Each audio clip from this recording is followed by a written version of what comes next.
오늘 우리 부흥승회를 앞두고 하나님의 말씀 즉 성경을 경험하자 하는 제목으로 잠시 여러분과 은혜를 나누기를 원합니다.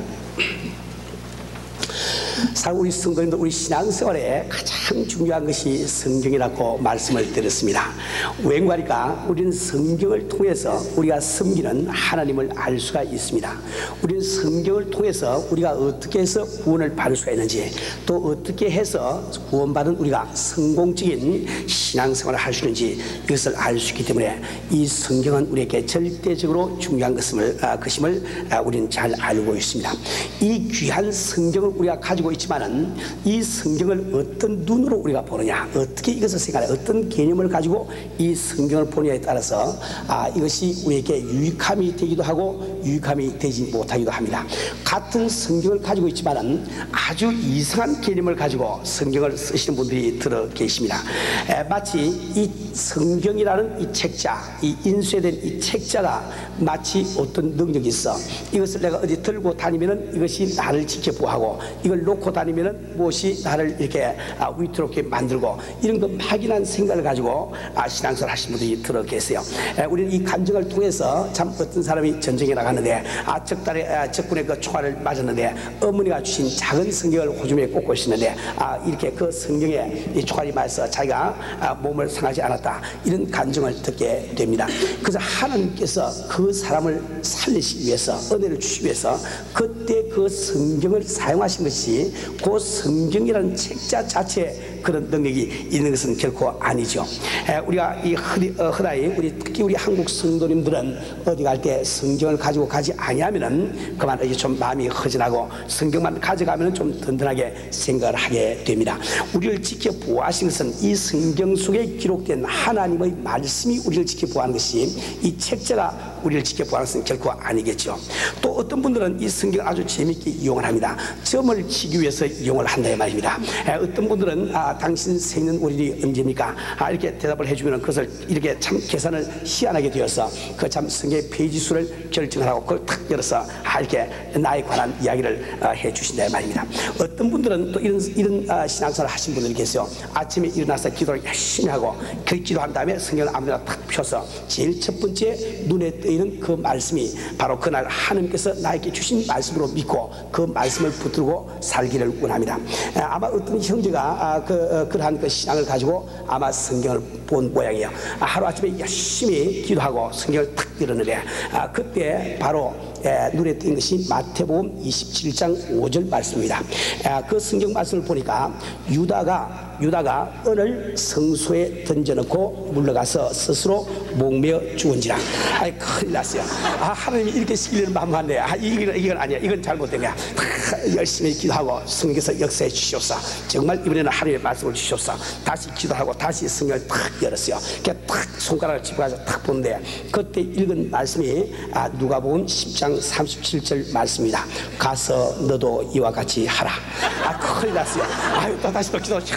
주여, 이럴 리가 없는데 주여, 주님의 뜻을 알게 해주세요. 세 번째 성경을 탁 열었더니 하필이면 요한복음 13장 27절 말씀이 눈에 띄었습니다. 내 하는 일을 속히 하라. 할 수 없이 가서 목매어 죽었다는 이야기가 있습니다. 우리가 성경을 참 중요한 우리 성경을 갖고 있지만은 이 성경에 대한 올바른 개념을 갖지 못하면은 우리에게 아무 소용없는 것을 잘 알게 됩니다. 어떤 사람이 이 성경을 볼 때 이 성경 가운데서 하나님의 뜻을 발견하기 위해서 성경을 보지 아니하고 어떻게 그런 일이 일어났을까, 그 어떻게라는 그런 관점을 가지고 성경을 보는 분이 계세요. 제가 어떤 책을 보니까 그 저자는 성경을 굉장히 많이 보고 연구를 참 많이 했어요. 그런데 그분이 내린 결론은 예수님은 바로 누구신가? 그것은 우주인의 중에 한 분이다, 이렇게 결론을 내렸어요. 그분은 왜 그렇게 결론을 내리고 하니까 그 성경을 바라볼 때 하나님께서 천지를 어떻게 창조하신지 열심히 그분은 연구를 하고 있어요. 그런데 우리가 잘 아는 대로 지금 이제 이 우주 과학에서 말이죠, 이 우주의 생성에 대해서 지금 모든 과학자들이 인정하고 있는 이론이 빅뱅 시어리라는 것이 있습니다. 아마 우리나라 말로 하면 대폭발 이론이라고 그럴까요? 이 빅뱅 이런 거 시어리가 있거든요. 이 우주가 어떻게 형성되느냐, 그 과학자들이 이야기할 때 이렇게 설명을 하게 돼요. 우리가 어떤 물체가 있으면 이 물체 가운데는 구심력과 원심력이 동시에 작용을 하게 됩니다. 그 질량 때문에 이제 안으로 이렇게 그 인력이 작용하는 반면에 에너지는 끊임없이 밖으로 나오고 있습니다. 그래서 들어오는 것과 나가는 것이 평형을 이루어서 이제 물질을 갖다가 이렇게 그 물질을 갖다가 유지를 시킨단 말이에요. 그러나 계속 에너지가 자꾸 발산이 되고 말면은 점점 이 부피가 줄어지는 거 보는 거예요. 오랜 시간을 지나면서 그것이 자꾸 이렇게 줄어들기 이 밖으로 내비는 이 힘이 없기 때문에 자꾸 농축되는 거죠. 이 농축돼서 들어가기 때문에 이 인력이라는 것은 그 농도 중력이라는 것이 이 질량 농도와 그 관계가 있지 않습니까?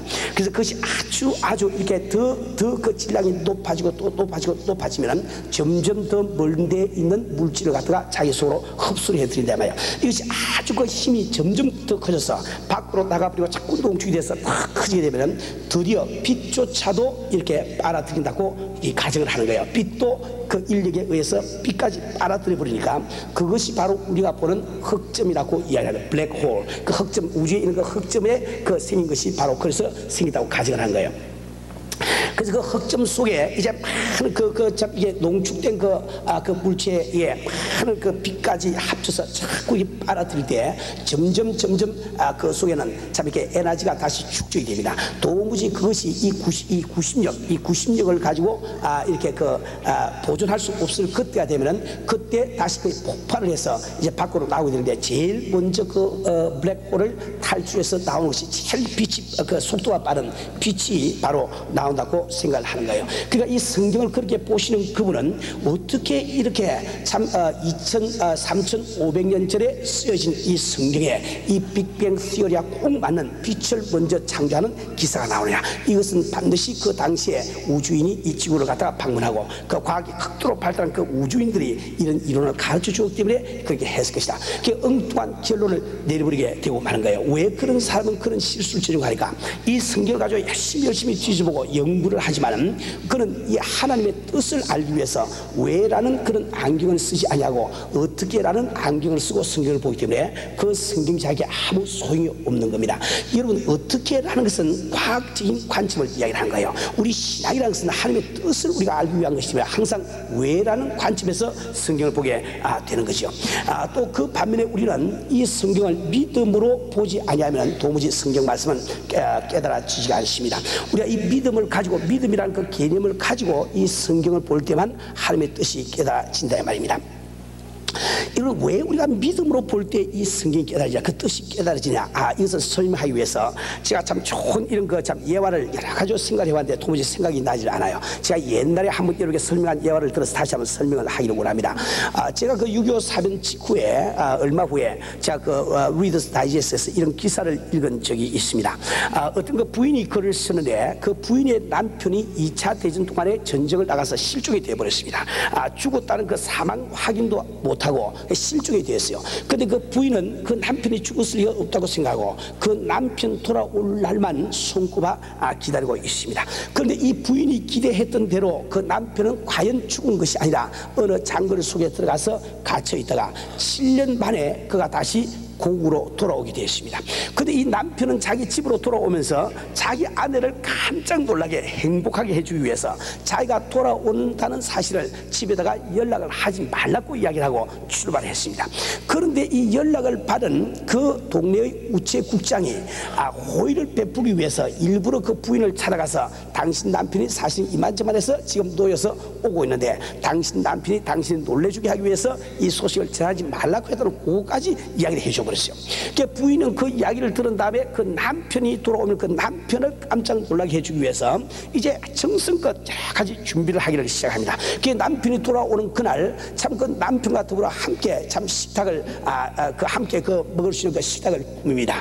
자기들이 참 이렇게 연애할 때 함께 잘 가던 그 참 식탁의 분위기를 살려서 그때와 똑같은 분위기를 만들어서 단 둘이서 정말 정답게 식사할 수 있는 식탁을 만들었습니다. 자기들이 즐겨 마시던 와인도 그 위에 놓고 촛불까지 다 준비해서 놓고 꽃도 다 꽂아놨어요. 그리고 잠시 이 부인이 뒤뜰에 나간 사이에 이 남편이 돌아왔단 말이에요. 그 남편이 7년 만에 자기 집에 돌아와서 자기 아들을 놀래주려고 했는데 와보니까 자기가 없는 그 집에 두 사람이 먹을 수 있는 아주 로맨틱한 그러니까 식장이 준비가 되어 있단 말이에요. 그때 이 남편은 마음속에 그런 결론을 내렸습니다. 아하, 7년 동안이나 이 세월이 지났으니 그동안에 내 사는 아내에게 그 사랑하는 삶이 생기구나. 그렇다고 하면 내 아내를 위해서 그 사람의 행복을 위해서 나는 자취를 조용히 감춰주는 것이 좋지 않겠는가. 그런 발길을 돌리고 사라져버렸어요. 다시는 자취를 갖다가 나타내지 않습니다. 흔적을 발견할 수가 없다 말입니다. 그 남편을 기다려도 오지 아니하는 참 이 사실을 발견하고 그 참 부인은 수문한 결과에 그날 그 오리라고 한 그날에 그 정류장에서 기차에 내린 것을 본 동네 사람들도 만났습니다. 그런데 정작 자기 남편은 집에 돌아오지 않았거든요. 그러니까 어떻게 해서 이런 일이 벌어졌을까? 그 추리를 해본 결과에 그런 결론을 내린 거예요. 그것을 기사에 다 쓰고 그 남편에게 호소를 하고 있습니다. 참 아무개 참 이렇게 그 남편에게 그 이름을 부르면서 참 그날 그 식탁은 바로 당신을 위해서 당신을 놀래주기 위한 나의 그 참 정성이었지 나에게 다른 사람이 있을 것은 아닙니다. 꼭 나를 믿으시고 가정으로 돌아와 주세요. 만약에 이러이러한 사람을 만나는 분이 계시면 꼭 내 이 속마음을 좀 전달해서 내 남편 집에 돌아오게 해달라고 이렇게 호소하는 글을 제가 읽은 적이 있습니다. 우리 성도님들, 우리 한번 상상을 해보시다. 만약에 그 당시에 집에 돌아오는 그 남편이 내 아내는 틀림없이 나 혼자만 기다리고 다른 남자에게는 눈길을 돌리지 않을 것이다.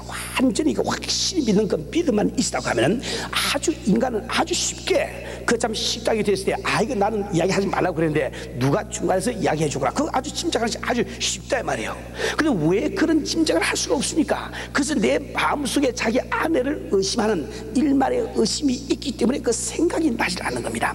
이 성경 말씀에도 여러 가지 말씀이 기록되어 있지만 우리가 꼭 그 하나님을 믿고 하나님의 존재를 내가 믿고 하나님의 전능하심을 믿고 하나님의 전지하심을 믿고 그리고 하나님께서 나를 사심을 믿고 그분께서 선하심을 내가 믿고 이 성경을 보면 전부 다 풀리게 되는 거예요. 그럼 우리 마음속에 그 믿음이 없기 때문에 이 성경을 볼 때 성경이 불합리하게 느껴지는 것이 많이 있다 말입니다.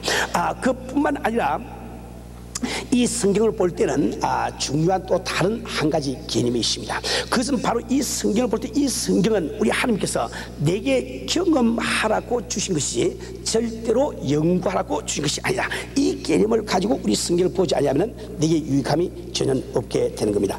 오늘은 이 성경을 우리가 경험하기 위해서 이 성경을 봐야 된다. 이 개념을 위해서 오늘 삭개오의 이야기를 들어가지고 여러분과 잠시 몇 가지 생각을 나눠보기를 원합니다. 우리가 잘 아는 대로 이 삭개오의 사건은 우리 주님께서 이제 예루살렘으로 십자가를 지기 위해서 참 이게 올라가시는 그 길에 요단강을 건너서 여리고성에 들어갈 때 이 사건이 일어났습니다. 우리는 몇 주 전에 바디메오에 관한 이야기를 들었지만 그 바디메오 사건은 우리 주님께서 그때 여리고성에 들어갔다가 나오실 때 일어난 사건이요. 지금 일어난 요 삭개오 사건은 우리 주님께서 여리고성에 들어갈 때 일어난 사건이 되는 겁니다. 이 여리고성은 예루살렘에서 약 한 15마일 정도 떨어져 있는 그 참 이게 국경에 있는 아주 요충지가 되시오. 그는 많은 대상들이 이렇게 지나다니는 아주 그 참 이게 이 뭡니까 그 부유한 그 상업이 활발한 이런 그 성이었습니다. 그런데 그 성에는 지금 삭개오라는 한 사람이 살고 있는데 그는 키가 작은 세관장이었습니다. 또 부자라고 이야기를 하고 있습니다. 우리가 잘 아는 대로 그 당시에 세리라는 것은 이 이스라엘 백성들에게는 하나의 죄인의 대명사처럼 이렇게 쓰였습니다. 그것은 왜 그런가 하니까 그 당시에 세리라는 것은 로마 정부와 계약을 맺게 되는 거예요. 내가 지금 이 여리고성을 맡았으면 이 여리고성에서 세금을 1년에 10만 불을 내가 걷어서 바치겠습니다. 20만 불을 내가 걷어서 바치겠습니다. 그 계약을 맺습니다. 그 계약을 맺은 다음에 이 세리는 그 로마 정권의 위력을 등에 입고 자기가 50만 불을 걷어서 10만 불을 보내고 40만 불을 자기가 가지든지 혹은 100만 불을 걷어서 10만 불을 보내고 90만 불을 자기가 가든지 그것은 로마 정부에서 아무 상관을 하지 않습니다. 그렇기 때문에 그 당시에 세리라고 하면 그 가렴 추구하는 이런 그 대표적인 인물로 지목이 되었단 말이에요. 그러니까 지금 자기 종을 배반하고 자기 종을 압제하고 있는 로마의 앞제비가 되고 있는 것도 참 꼴보기 싫은데, 그 수단과 방법을 가리지 아니하고 이 세금을 거두려는 그 포악성을 바라보면서 그 당시에 이스라엘 백성들은 세리를 죄인의 대명사라고 생각을 했단 말입니다. 그런데 지금 이 삭개온 참 부자라고 그랬어요. 그러니까 다시 말해 그렇게 그만큼 가렴주구를 많이 한 이런 세관장이었음을 우리가 알게 되는 겁니다. 그런데 그는 예수라는 분이 여리고성으로 들어오시다는 그 소식을 들었어요. 그런데 그에게는 한 가지 문제가 있습니다. 자기는 키가 아주 작기 때문에 남 등 뒤에서 예수님을 바라볼 수가 없어요. 그 당시만 하더라도 우리 예수님이 가는 곳에 수천 명의 군중들이 따라다니는데 도무지 딴 사람 등 뒤에서 그를 바라볼 자신이 없습니다. 그러나 그는 그 예수님을 한번 자기 눈으로 직접 보기를 원했다 이 말입니다. 그는 다른 사람들이 예수님을 바라보고 참 전해주는 간접적인 말을 듣고 만족하기를 원하지 않습니다. 어떻든지 자기가 직접 그 예수를 경험하려고 작정을 한 거예요. 그래서 그가 할 수 있었던 일은 우리 예수님이 지나갈 길목에 참 이렇게 있는 그 뽕나무에 기어 올라갔습니다. 올라가서 그 참 어린애처럼 그 세관장 어른의 모든 체면과 자존심을 부리고 그 뽕나무에 올라가 있으니까 예수님이 다가오셔서 삭개오를 우를 보시고 삭개오야 어서 내려오너라. 오늘 내가 내 집에서 유하겠다 말씀을 하십니다. 다시 말해 한 번 참 주님의 얼굴을 바라보기를 원했던 그가 밤새도록 하루 밤새도록 우리 주님을 하나님을 자기 집에 영접하는 대접하는 이 놀라운 축복을 받았단 말입니다.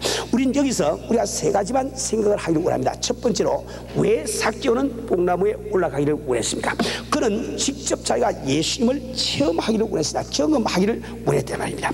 아까도 말씀드린 대로 정말 그 키 큰 사람들이 참 이렇게 그 예수님의 주변을 둘러싸서 자기가 보고 싶은 그 예수를 직접 볼 수 없도록 너무나 많은 장애물들이 있습니다. 그러나 이 삭개오는 그 장애물 때문에 주저앉기를 원하지 않았던 거예요. 실망하기를 원하지 않았습니다. 그는 꼭 예수님을 자기 눈으로 보아야 되겠기 때문에 자기는 그 장애물을 뛰어넘을 수 있는 그 방법을 생각했단 말입니다. 우리 성도들, 우리는 정말 이 성경 말씀을 볼 때 이 성경 말씀은 내게 경험하라고 주신 말씀을 우리가 알고 이 성경을 보아야만 올바른 신앙생활을 우리가 할 수가 있는 겁니다. 우리 신앙생활 가운데 중요한 열망들이 많이 있습니다. 우리가 바라는 것이 많이 있어요. 그러나 그 가운데 이 성경에 기록된 이 말씀을 내가 경험하려는 그 경험하고자 하는 그 열망이 빠져버리면 우리 신앙은 자기도 알지 못하는 가운데 타락이 되어버리고 마는 거예요. 우리 성도님들, 우리 하나님께서는 예수를 우리에게 왜 주셨습니까? 우리가 그 예수를 연구하라고 우리에게 주셨습니까? 어떻게 하나님이 육신을 가지고 이 세상에 오실 수가 있는지, 그분이 십자가에 달려 돌아가시기 왜 그런지 그 이유를 연구하라고 우리에게 예수를 주시냐 이 말입니다. 그렇지가 아니하죠. 우리 하나님께서는 예수를 경험하라고 우리에게 주신 사실을 알고 있습니다. 그래서 우리 주님께서는 내 살을 먹고 내 피를 마시는 거예요. 예수를 경험하라고 이 성경 말씀을 하고 있습니다. 내가 아무리 이론적으로 하나님이 육신을 가지고 이 세상에 오셔서 그분의 피를 흘림으로 말미암아 우리가 그것을 믿을 때 내가 참 이게 영생함을 얻는다고 그 이론을 내가 아무리 잘 알고 있다 할지라도 내가 그 실제로 믿음으로 말미암아 예수의 보혈이 나의 죄를 씻겨주는 이 체험 경험을 우리가 하지 않는다고 하면 그 사실이 나와 무슨 상관이 있겠습니까? 그런 그림 중에 있는 뜻과 똑같은 것이 되고 말지 않겠어요? 우리는 그렇기 때문에 이 성경에 기록된 이 말씀을 경험하려고 우리가 노력을 해야 되는 그것이 신앙생활의 한 면이 되는 것입니다. 우리 성경은 말씀하시를 그가 찔리면 우리의 허물을 인하며 그가 상하면 우리의 죄악을 인하며 그가 징계를 받음으로 우리가 평화를 누리고 그가 채찍에 빠짐으로 우리가 남을 입었도다 말씀을 하고 계십니다. 우리가 그 성경 구절을 아무리 우리가 달달달 외우고 그것을 가지고 내가 설교를 한다 할지라도 그 말씀을 내가 경험하지 못하면 내게는 아무 소용없는 말씀이 되어버리고 말지 않습니까? 그가 찔리면 우리의 허물을 인하며 그래서 그 성경을 보는 그 순간에 내가 하나님 앞에 지은 모든 허물들이 사함을 받는 경험을 내가 할 수 있어야 되지 않겠습니까? 그가 상하면 우리의 죄악을 인하며 내 그 성경 말씀을 읽는 그 순간에 내가 정말 사람들 앞에 지은 그 모든 죄들을 씻음 받는 이 경험을 할 줄 알아야 되지 않겠습니까? 그가 징계를 받음으로 우리가 평화를 누리고 내 마음속에 불안과 근심이 있는데 그 예수의 보혈을 믿음으로 말미암아 그가 징계받으신 그 사실을 믿음으로 말미암아 주께서 내게 주기를 원하시는 그 신령한 기쁨과 평강을 경험하는 그 사람이 돼야 그 신앙생활을 제대로 하는 사람이 아니겠냐 말이야. 그가 채찍에 맞음으로 우리가 남을 입었다. 아무리 그 말씀을 우리가 참 이렇게 암송을 하고 있어도 아무 소용없는 거예요. 내가 전기 이론을 아무리 많이 알고 있다 할지라도 스위치를 올리지 아니하면 불은 켜지지 않는 겁니다. 내가 아무리 많은 것을 알고 있다 할지라도 그것을 내가 믿음을 화합해서 경험을 하지 않고는 우리에게 아무런 소용이 없는 것이요. 그분께서 이미 채찍을 맞으심으로 내가 나음을 입었다고 약속이 되어 있기 때문에 내가 의학적으로 고칠 수 없는 그 병을 고침받는 경험을 하려고 하는 그것이 바로 신앙의 일면이 아니냐 말이에요. 우리 사는 우리 성도들, 우리는 정말 하나님의 말씀을 경험할 줄 아는 이런 성도가 되어야 됩니다. 그 경험하고자 하는 그 열망이 우리 속에 있어야 된다 말입니다. 우리 사는 우리 성도들, 우리가 아무리 성경론에 밝다고 하더라도 그 성경론에 대해서 책을 한 권을 다 쓸 수 있다고 할지라도 내가 직접 성령을 체험하지 않는다면 그것이 무슨 소용이 있겠냐 말이에요. 성령을 체험하는 그 사람이 가장 중요하지 않습니까? 이 성경 말씀에는 여러 가지 말씀이 기록이 되어 있어요. 참 성령님의 은사도 기록이 되어 있습니다. 우리가 지금 은사를 사모하면은 마치 잘못된 신앙처럼 이렇게 참 신랄하는 규탄하는 이런 말을 많이 듣게 되는데, 우리 올바른 신앙이라는 것은 그 은사가 이 속에 기록이 되어 있기 때문에 그것을 내가 경험하려고 하는 그것이 바로 신앙의 본연의 자세인 것을 잘 알아야 돼요. 이 방언이든지 이 은사를 내가 체험을 하려고 그러지 않냐고 연구를 하는 사람은 엉뚱한 이야기를 참 잘하게 됩니다. 이 신학적으로 예를 들어서 방언이 그쳤다고 보시는 분들은 그런 이야기를 하세요. 그 방언이 그쳤다고 보시는 그분들은 이제 방언이 그쳤는데 오늘날 지금 방언하고 있는 사람들의 그 방언은 무엇이냐, 그 대개 두 가지로 결론을 짓습니다. 첫째, 한 가지, 어떤 학자들은 그것은 심리적으로 너무 익사이트, 흥분했기 때문에 자연적으로 나오는 하나의 현상이다. 그건 참 좋게 봐주는 겁니다. 두 번째, 또 다른 또 이론은 무엇이니까, 방언이라는 것이 없는데 그 방언을 달라고 기도하니까 그 순간에 영이 열려서 옆에 있던 귀신이 들어와서 그 악령이 주는 것이 곧 방언이다. 이렇게 보통 많이들 이야기를 한단 말이에요. 저는 신학교 다닐 때 저희 그렇게 말씀하시는 우리 교수님과 한번 그런 이야기를 제가 한 적이 있어요. 저는 그분과 참 더불어 한 1시간 반 가까이 제가 참 은혜 받은 그 간증을 쭉 해드리고 그분에게 그런 말씀을 제가 마지막으로 제가 여쭤봤어요. 저는 참 그 교수님을 당황하게 만들기 위해서 그런 이야기를 한 것이 아니라 정말 참 이게 가르치시는 그분을 어떻게 하면 내가 도와드릴 수 있고 그 참 겸손한 마음으로 사랑을 가지고 그분에게 그런 질문을 한 적이 있습니다. 만약에 우리가 참 이게 기도하면서 너무너무 심리적으로 이게 익사이트 흥분되기 때문에 방언이 일어난다 하면 왜 세상에서 그 기도할 때 이상으로 참 우리가 그 흥분할 때가 많이 있는데 그때는 방언이 터지지 않습니까? 어떤 사람은 이 세상에서 너무너무 익사이트해서 아주 돌아버린다 말이야. 정신이 돌아버린다, 미쳐버린다 말이야. 미칠 그 정도가 되면 그 사람들 다 방언을 하면서 돌아야 되겠는데 왜 방언이 나오지를 않습니까? 정말 참 풋볼 경기장에 가보면 자기가 참 이렇게 그 응원하던 팀이 지고 있다가 마지막 순간에 뭐 이게 필드골이든지 넣어서 이게 되면은 그때 그 열광하는 그 모습 여러분 보지요. 얼마나 흥분하냐 말이야. 우리가 만약에 너무 흥분해가지고 방언이 나오면은 그 풋볼 스테디움 있는 사람은 다 방언이 랄랄라 나와야 될 거 아니야 말이야. 왜 그것이 나오지 않습니까? 우리 TV 한번 봅시다. 자, 요즘 10대 젊은이들이 이 락 콘서트 같은데 가가지고 자기가 좋아하는 그 가수이 나오면 걔들이 아주 미쳐 막 이거 한데 뭐 보면 아주 막 굉장도 안 해요 그냥. 그 걔들이 그렇게 흥분을 하니 그때마다 방언이 따락따락 나와야 되겠는데 왜 그래 방언이 나오지 않습니까? 그리고 제가 그런 질문을 한 적이 있습니다. 선생님, 만약에 방언을 참 귀신이 주는 것이라고 하면 나는 귀신이 참 어리석다고 생각합니다.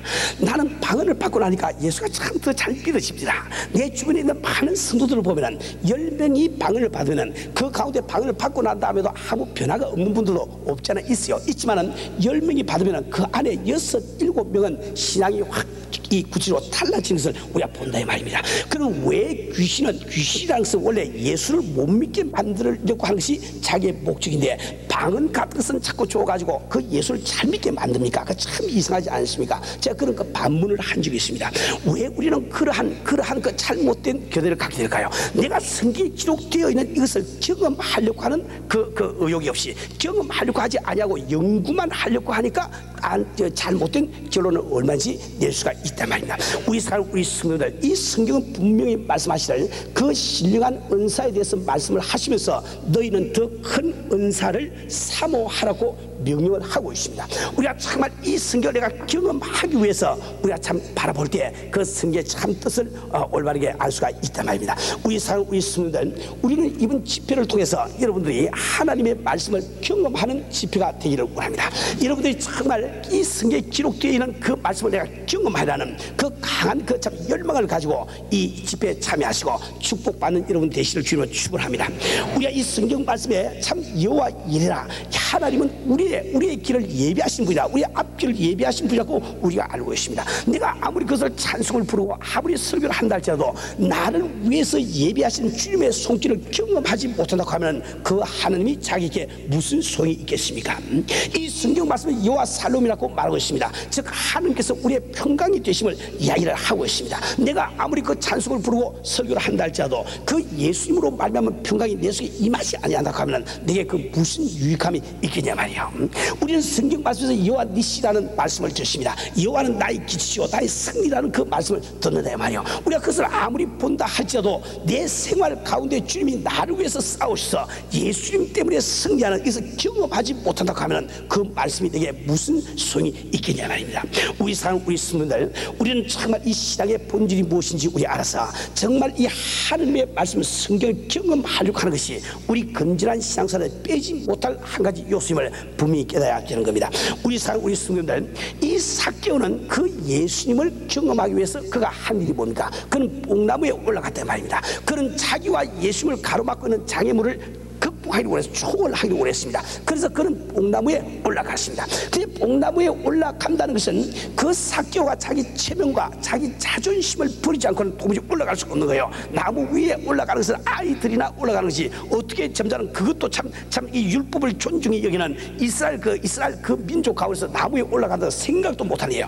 그러나 이 삭개오라는 사람은 이제 예수를 경험하고자 하는 그 열망 때문에 그 자기물을 뛰어넘기 위해서 자기가 가지고 있는 그 어줍지 않은 자존심과 그 다음에 자기의 그 체면을 버릴 줄을 알았단 말입니다. 우리 성도들, 우리가 이번에 집회를 통해서 하나님의 말씀을 내가 경험하려고 하면 제일 먼저 여러분은 뭐니 해도 자기의 자존심과 체면을 버릴 줄을 알아야 돼요. 우리가 참 예수를 경험을 해야 되겠는데, 살아계신 하나님을 내가 경험을 해야 되겠는데, 여러분들이 그걸 경험하지 못하는 것은 여러분의 자존심과 체면 때문에 지금 경험하지 못하는 걸 잘 알아야 됩니다. 우리가 은혜를 받고 난 다음에도 집에 와서 더 큰 은혜를 받지 못한 것은 은혜를 받은 다음에도 또 교회 와서 어줍지 않은 자기 체면과 자기 자존심 생각 때문에 있는 힘을 다해서 기도를 할 수가 없단 말이에요. 그래서 그 체험을 못한 것을 우리는 바라봐야 되는 겁니다. 왜 우리가 자존심을 가지고 있는 동안에, 왜 우리가 체면을 지키고 있는 동안에는 은혜를 받을 수 있는지 그 이유를 잘 알아야 돼요. 지난주에 설교 말씀드린 대로 성경이 말씀하시는 죄라는 것은 내가 스스로 하나님이 되어서 사는 것을, 그것을 죄라고 부릅니다. 내가 자존심을 지킨다는 것, 하나님 앞에서 체면을 지킨다는 것은 바로 내가 스스로 하나님이 되어 있다는 그 생각을 버리지 못하고 있는 거예요. 그것이 바로 죄의 근원이 되기 때문에 여러분들이 자존심과 이렇게 뭡니까 체면을 지키고 있는 동안만은 절대로 하나님의 말씀을 경험할 수가 없게 되는 겁니다.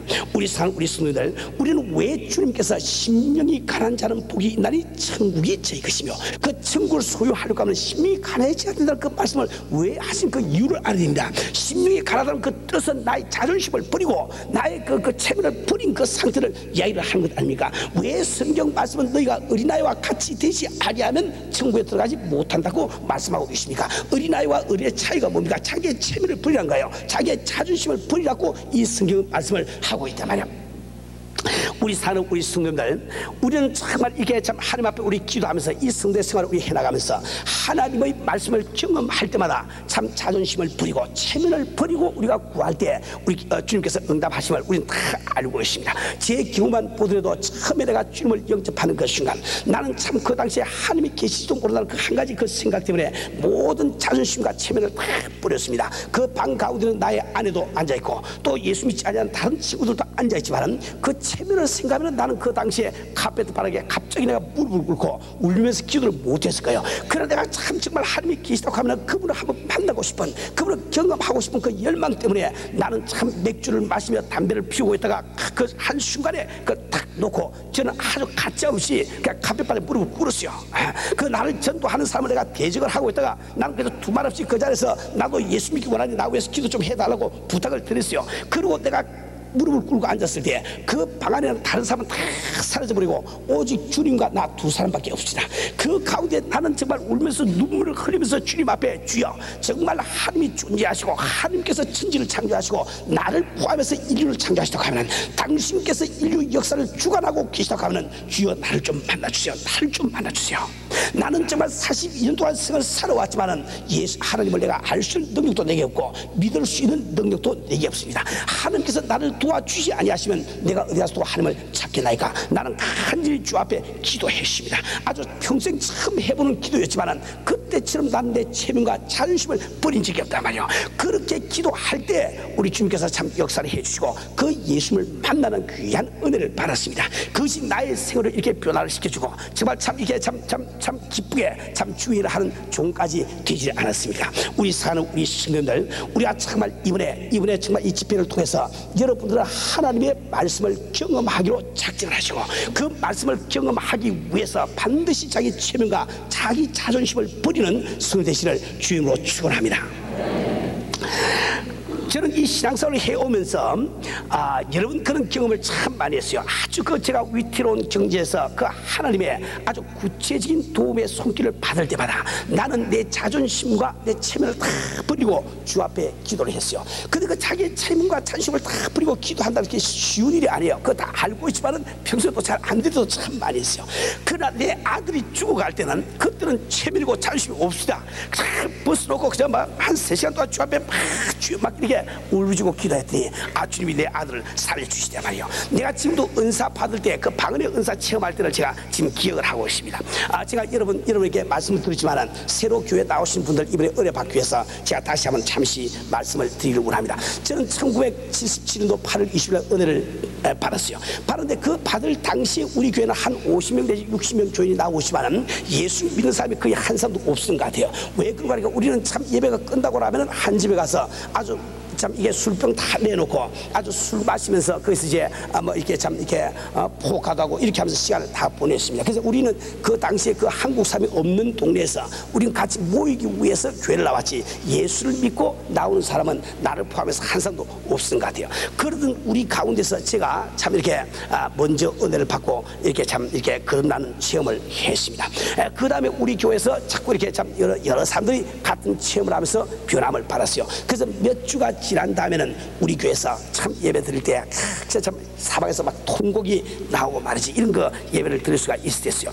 그런데 문제는 10월 7일 날 일어났습니다. 내가 8월 20일 날 은혜를 받는데 10월 7일이니까 불과 얼마 안 되죠. 7사람이 모여서 기도하고 있는데 그 가운데 갑자기 4사람의 여자분들이 4분이 계세요. 그 가운데 한 분이 지금 우리 교회 성리 전도사님이신데 4사람의 여자분과 3사람의 남자와 7명이 그냥 기도를 하고 있는데 갑자기 4사람이 방언이 터져버렸단 말이에요. 그 방언을 들어본 적도 없고 알지도 못하는 우리들에게 갑자기 방언이 임해서 4사람이 방언을 하게 된 거예요. 처음에 우리는 그 방언인 줄 몰랐습니다. 그래서 그 가운데 우리 장로님이 성경을 잘 아시니까 그분께서 설명해 주셔서 이게 방언이구나 이걸 알았단 말입니다. 그 방언인 것을 알고 나니까 너무너무 그게 부러워요. 아니 성경 말씀에 분명히 기록되어 있는데 왜 저런 사람들은 경험을 했는데 나는 경험을 하지 못한다는 말인가. 그래서 나는 그때부터 이 말씀을 내가 경험하려고 작정하라고 새벽에 일어나서 2시간 자기 전에 2시간 낮에 2시간 길을 쓰고 기도했어요. 주여 나도 이 방언 좀 하게 해주세요. 그렇게 기도하는데 10월 달에 다 지나가도록 아무 소식이 없습니다. 11월 달에 다 지나가도록 아무 소식이 없어요. 이게 오죽 안타까우면 제가 기도하면서 아니 하나님 누구는 어부자시고 누구는 친자식입니까? 왜 누구는 주시고 나는 안 주십니까? 그렇게까지 내가 울면서 기도했는데도 하나님이 꼼짝 달석도 안 하세요. 그런데 10월 초순경에 초경에 한 10며칠쯤 됐는데 그때 우리 오렌지 카운티에서 부흥 집회가 열린다고 소식이 왔어요. 이천석 목사님 오셔서 그걸 한다고. 난 그 당시 이천석 목사님이 누구신지 부흥회가 무엇인지 이걸 잘 모를 때였어요. 우리 교회는 그 당시에 저 미션 교회고 저쪽에 밑에 있으니까 이 교회도 잘 모르고 전혀 모를 때였죠. 그런데 그 소식을 들어보니까 그 목사님 능력이 많으셔서 그 집회에 참석하면 방언들을 많이 받는다고 그래. 저는 그것을 그 이야기 듣고 방언이 어떻게 받고 싶은지 저는 이번 집회를 통해서 꼭 바꿔야 말이야 결심을 했습니다. 그래서 나는 그것을 경험하기 위해서 참 저녁에 7시 반에 예배를 시작하면 저는 6시 반이면 달려가서 파킹장 앞에서 기다리고 있습니다. 왜? 제일 앞자리에 앉으면 은혜를 많이 받는다고 그래. 들은 귀는 있으니까 그 은혜 좀 받아보려고. 그래서 문 열면 기다렸다 싹 들어서 바로 요 앞자리에 딱 앉았어요. 지금 이건 거리가 아주 멀지만 그 교회는 요 가까이 바로 요 앞에 있었어요. 그 앞에 앉아서 간지 은혜를 사모하는데, 그때 보니까 뭐 은혜가 풍성하면 찬송을 부르는데 손뼉들을 치면서 찬송을 부릅니다. 근데 그때가 우린 손뼉 치는 걸 잘 몰랐댔어요. 모르는데 손뼉들을 친다 말이죠. 근데 아무리 치려고 해도 전 되지를 않아요. 은혜를 받는데도 그게 손이 올라가지 않습니다. 근데 그 목사님께서도 날 보시고 자꾸 하시는 말씀이, 아니 은혜를 받을까 하면 손뼉을 치라고 자꾸 이야기를 해요. 그럼 나도 좀 손뼉을 치기는 쳤으면 참 좋겠는데 손이 올라가지 않습니다. 왜 그 말인가?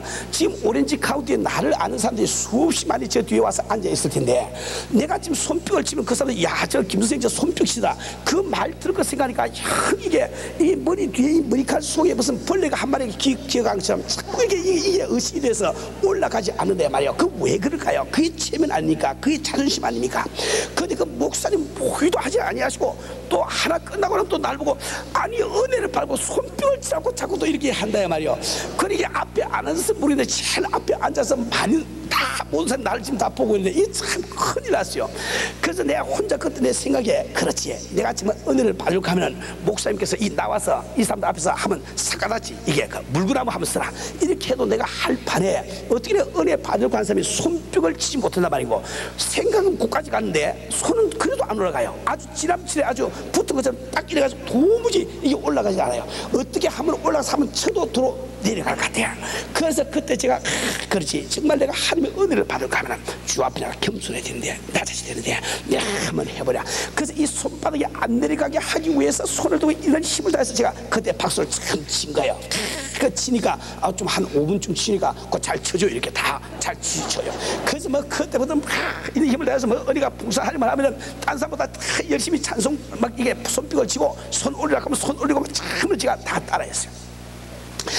그리고 참 집회가 다 이제 저녁에 다 끝났는데 그 집에 들어가서 잘 수가 있어야죠. 마음이 흥분이 돼가지고 그 믿는 또 형제 집에 또 찾아가서 거기 가서 또 이야기를 합니다. 그 새벽에 거기서 2시, 3시까지 또 이야기하고 있다가 거기서 잠깐 이불에서 눈 붙이고 또 새벽에 5시 반부터 새벽 기도할 때 저는 4시 반에 또 방장에 또 왔어요. 그 이 자리 안 뺏기려고 말이야. 다 거기 와서 기다리고 있다가 문 열면서 싹 또 앉았어.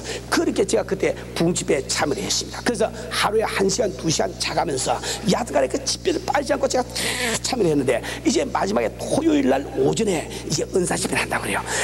그 은사 집회에 참여할 때 내 마음은 여러분 참 여러분 짐작 못하실 거예요. 그때 내 마음은 얼마나 이렇게 간절하고 사모가 되고 그 이름 말로 표현을 못해요. 왜 그런가? 나는 제가 은혜를 받을 때 새벽 4시에 잠을 깨보니까 은혜를 받고 있습니다. 근데 은혜를 받을 때 누가 나보고 그 은혜를 받았다고 무슨 졸업 증서를 준 것도 아니고, 우리 주님께서 그게 은혜 받은 것이다 확증을 해주지도 아니고, 내가 은혜 받고 난 다음에 성경을 보니까 그게 은혜 같아. 그래서 은혜 받은 줄 제가 알았죠. 또 다른 사람 나보고 은혜 받아도 그런가 보다 이렇게 알았지. 이제 하나님이 나한테 은혜 받았다는 수료증을 줬습니까? 이 무슨 졸업 증서를 줬겠어요. 그러니 이것이 내가 혹시 잘 못 알아서 은혜를 안 받은 건데 내가 받았다고 생각하면 어떻게 할 것이냐. 그러니 내가 은혜를 받았으면 이번 집회에서 분명히 방언을 주실 것이다. 왜 다른 사람이 주는데 내가 안 주겠냐 말이야. 그런데 만약에 오늘 방언을 안 주신다고 하면은 그것은 내가 은혜를 받지 못한 증거겠지. 내가 참 이게 은혜도 못 받는데 괜히 나 혼자서 착각 속에서 은혜 받았다고 이렇게 하고 혼자서 괜히 이러고 다니는 것이 아닌가. 그때 뭐 가는 그 마음을 이룬 말도 못해요. 정말 주님 앞에 이 양떼냐 염소떼냐 그 참 이게 분류를 받는 그런 기분을 가지고 그 집회 장소에 갔습니다. 아까 우리 목사님께서 다 설명을 다 알게 해주시고 또 찬송도 부르라고 그래요. 막 찬송 부르죠. 뭐 정신없이 저는 불렀습니다. 부르는데 이제 목사님이 이제 저 동수기도 하라고 해요. 이제 안수기도 할 거니까. 이날에 대해서 엎드려서 쫙 나고 방언 주세요. 막 제가 막 기도해서 1년 2분 다시 기도했어요. 한참 기도하고 있는데 목사님 손이 물에 탁 올라와요. 그 이천성 목사 손이 굉장히 크거든요. 그게 아주 소뚜껑 하나 탁 올라오는 것처럼 그렇게 큰 손이 팍 온다 해봐요. 그게 딱 오는 그 순간에 저는 생각이라, 이제는 방언이 임해도 임할 텐데 그 방언이 어떻게 임하나 그 궁금증이 생겨요. 그게 한참 기도하던 사람이 이게 어떻게 임하나 구경을 하고 있으니까 임할 리가 있습니까? 그만 지나가 버렸어요. 큰일 났어요. 또 막 쥐어하고 막 제가 기도하고 있는데 또 손이 또 탁 올라와요. 또 이번에 또 역시 마찬가지로 어떻게 임하나 또 구경하는 마음이 딱 돼버립니다. 그러니까 또 임하지 않아요. 이거 눈을 딱 뜨고 그랬어요. 에이 집어치워, 뭐 하나님 어디 계셔? 아니, 눈을 딱 성경 받고 난 다음에 눈을 딱 떠서 보니까 아이고 우리 집사람이 내 옆에 있었는데 그러면 이 양반이 방언을 받아가지고 남의 그 남자 덩어리를 갖다 들이받으면서 큰 방언을 열심히 하고 있습니다. 우리 교회 장로님 한 분 보니까 그 장로 방언을 못하신 분이었는데 그분이 방언을 받아가지고 벽에다가 머리를 갖다 이렇게 박으면서 방언을 하고 있어요. 그래서 제가 그때 내가 생각할 때 하나님은 아직 끝을 안 내시는데 내가 또 왜 이렇게 방정맞게 먼저 또 끝을 내고 하나님과 기도하자 그 마음이 들어요. 그래서 막 엎드려 막 이제 기도하죠. 이제 이번에 기도할 때 이제 사심 결단내고 하는 거예요. 근데 목사님 손이 탁 올라오니까 그때는 뭐 어떻게 오나 안 오나 그게 관심이 없어요. 막 이게 지금 받아야 되겠으니까 막 기도하는 거예요. 기도를 하고 있는데 목사님이 내 귀에 대고 할렐루야 하라고 그런다 말이지. 그 말이 그만 시험이 딱 들어버렸어요. 아니 방언이 성령이 주시는 건데 왜 지가 날 보고 할렐루야 하라고 그래? 마음에 그래 딱 시험이 딱 들어요. 근데 그 시험을 딱 들었는데 넘어졌으면 내가 은혜를 못 받았을 텐데 그 순간에 생각이 납니다. 그렇지, 내가 정말 하나님 앞에 은혜를 받으려고 하면은 우리 목사님이 물구나무로 서라고 해도 설판에 아니 할렐루야 그 하나 못할 게 뭐냐 말이야. 그 왜 하는 건지 따지고 있을 바에는 내가 하면 될 거 아니야. 그 생각이 딱 들더라고요.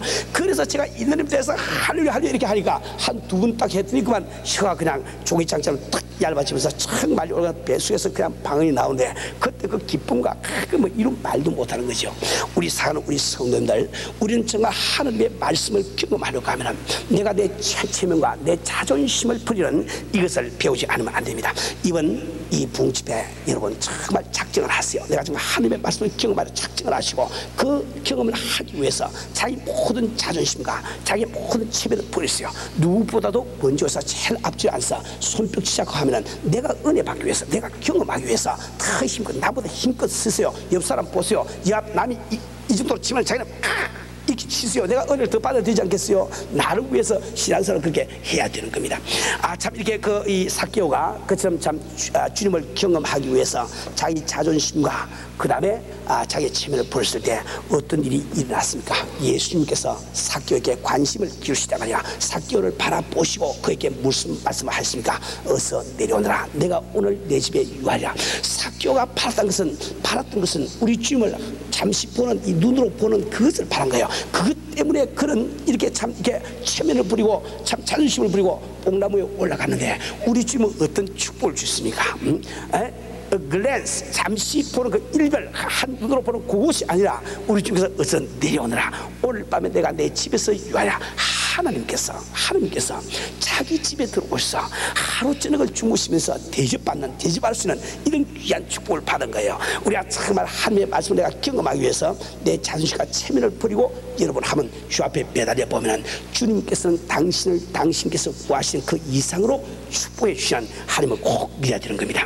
우리 성도들, 우리는 이번 집회를 통해서 반드시 내가 하나님의 말씀을 경험하라. 어떤 말씀을 내가 경험할 것이 이거 먼저 지정하세요. 그냥 막연하게 66권 다 경험하게 해서 이러지 마시고 내가 지금 정말 참 구원을 못 받았으면 예수의 십자가 보혈을 경험하게 해주세요. 목적을 정하세요. 내가 아직 은사를 못 받았으면 은사를 경험하게 해주세요. 목적을 정하세요. 내가 지금 병들어 있습니까? 주님께서 참 이렇게 치료하신 주님을 내가 믿사오니 치료해 주시고 약속하신 말씀을 경험하게 주시옵소서. 내가 사업이 잘 안 되고 있습니까? 주님께서 약속하시를 네가 들어가도 복을 받고 나가도 복을 받고 들에서도 복을 받고 성읍에서도 복을 받고 성경이 약속이 됐어요. 그 말씀을 내가 체험하게 경험하게 해주세요. 내 나름대로 목표를 정하세요. 그 목표가 이루어지게 하기 위해서 주님 앞에 정말 체면과 자존심 다 벗어 던지고 매달린 힘으로 말미암아 여러분께서 원하시는 그 이상의 축복이 이렇게 임하시기를 주의 이름으로 축원합니다.